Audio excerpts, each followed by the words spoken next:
هلمند کې یوې ښځې په یو وخت 15 ماشومان زیږولي. السلام علیکم ګرانو کتونکو.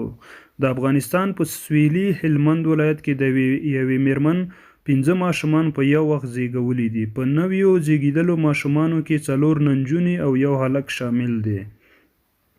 د ښځو چارو کې د هلمند والي سلاکاره قمر نیازی چې د دې ماشومانو لیدو ته ورغلې وه BBC سره خبرو کې وویل روغتیا پالانو د مور او ماشومانو روغتیایي حالت ډاډمن بللی دی. د نوموړې په وینا دغه ماشومان له وخته مخکې او د امیندوارۍ پر 1مه میاشت زیږیدلي او دا مهال د لښکرګاه بست روغتون د ځانګړې پاملرنې څانګه کې ساتل کیږي. د نوموړې په خبره د نویو زیږیدلو کوچنیانو مور د امیندوارۍ پر مهال هیڅ ډول روغتیایي معاینات نه دي ترسره کړي ځکه نه وه خبره چې په بطن کې 15 کوچنیان دي.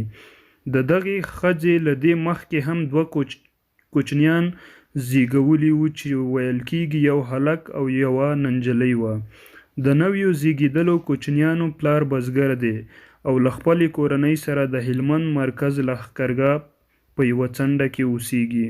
هلمند کې روغتیا پالان وایي په دغه ولایت کې لا هم ګڼې کورنۍ د امیندوارۍ پر مهال روغتیایي مرکزونو ته نه ځي چې دغه چاره په یاد ولایت کې د مور او ماشوم ژوند ګواښي.